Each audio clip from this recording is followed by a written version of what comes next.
Today, by special request, I will be doing a quick video going over hand independence and some things you can do to make your hands work together rather than to fight each other. A little later on in the video, I'll have a challenge piece for you to try and play that I think a lot of us are familiar with, and it should be very hard for a beginner, so stick around for that. The first thing I want to stress is, as boring as it may be, is your hand independence is only going to get better if you actually practice. There's not one simple trick that's going to make you instantly better, and if there was, piano wouldn't be special. With that said, let's get into some exercises you can practice to improve hand independence, and after that, we will attempt to play the challenge piece. The first exercise we'll be doing is fairly simple, but you'll want to be counting a 4-4 beat like this. 1 and 2 and 3 and 4 and 1 and 2 and 3 and 4. And in your left hand, play a C on every beat. So 1 and 2 and 3 and 4 and 1 and 2 and 3 and 4 and... Now in your right hand, you're going to want to play on the first beat when you say 1 and 2 and 3 and 4 and then you're going to want to hit on the and of 3 and the and of 4. So 1 and 2 and 3 and 4 and 1 and 2 and 3 and 4 and 1. If you find it hard to count the beat, and frankly, even if you don't, it's a good idea to practice with a metronome. Your keyboard probably already has a metronome built in, usually by pressing the metronome button. You also might find it and settings for it under the function key.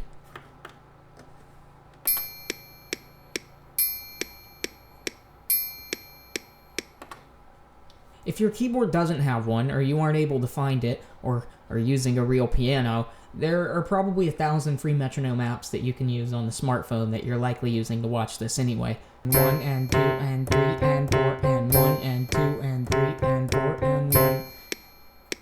Once you can do this, try adding an octave to each hand like this. 1 and 2 and 3 and 4 and 1 and 2 and 3 and 4 and 1 and 2 and 3 and 4 and 1. And once you have that rhythm down, you can just walk down on the left note. So you go from a C to a B flat, to an A flat, then walk down to a G, then finally go back up to C.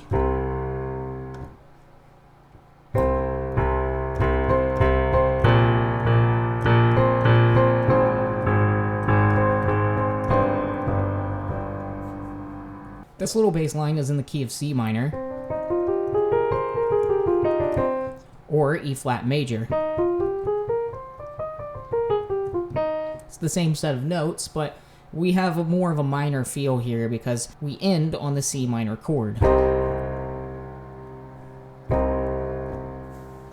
Don't worry if you make mistakes. It's normal to do that, and it would be more surprising if you don't make any mistakes at all. I've been doing this for a long time, and obviously this is a fairly simple exercise for somebody who's been doing it for as long as I have, but for somebody who just started, it really is very understandable if this can give you trouble, because just getting your hands not to be linked together can be very difficult. But if you do have this down and you want a little bit more of a challenge and another good exercise to do, let's move on to the next one. So for this next exercise, we'll be doing the same thing in the left hand, just a C octave on each beat. 1 and 2 and 3 and 4 and... And in the right hand, we'll be playing the same notes, an octave up like we were earlier, but in a different rhythm called a triplet. So for every 2 hits on the left hand, we're going to play 3 in the right, and it should sound something like this.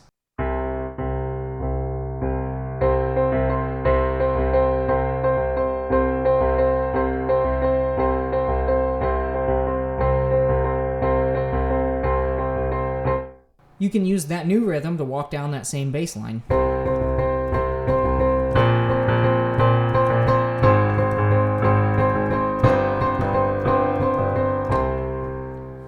Remember, this will take some time to get down, especially if you're just starting. So remember to just keep practicing, and no matter how many mistakes you make, just remember that that's going to be part of the process. Earlier on in the video, I promised that I had a challenge piece for you that we're all familiar with. The reason I picked this piece in particular is because I specifically remember having a lot of difficulty playing it. This piece is the Peanuts theme. I myself have scored out a rough version so that those of you who read sheet music or want to try can read along, and it should be on the screen somewhere, or maybe in the description. So on the left hand, we have this little ostinato that goes A flat, E flat, A flat, A flat, E flat, A flat, A flat, E flat, F, A flat, E flat, F.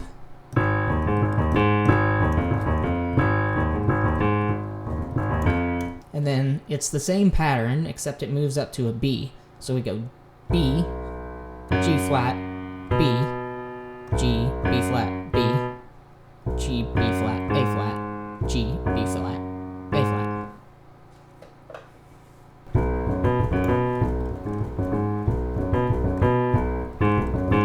And it just goes back and forth from that.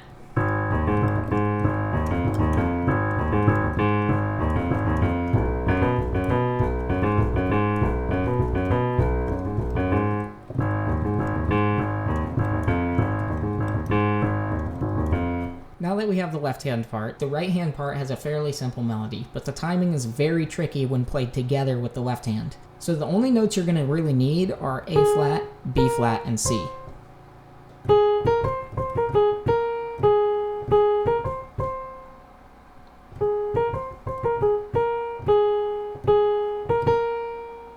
Now once you have both of those down, it's time for the tricky part, and that's putting them together.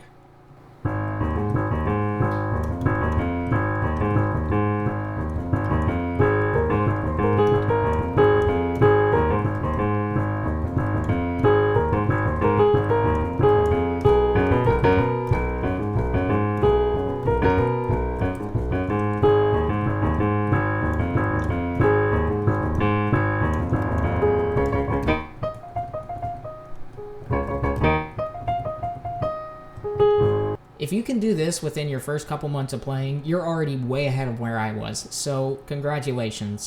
When I say this is a challenge, I really mean it, especially for somebody who's a beginner.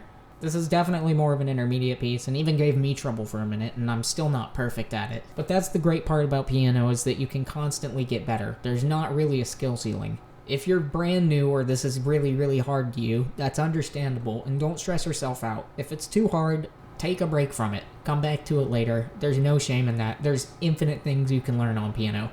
Go back to the first two exercises and do those. Maybe make up a melody on the right hand in C minor.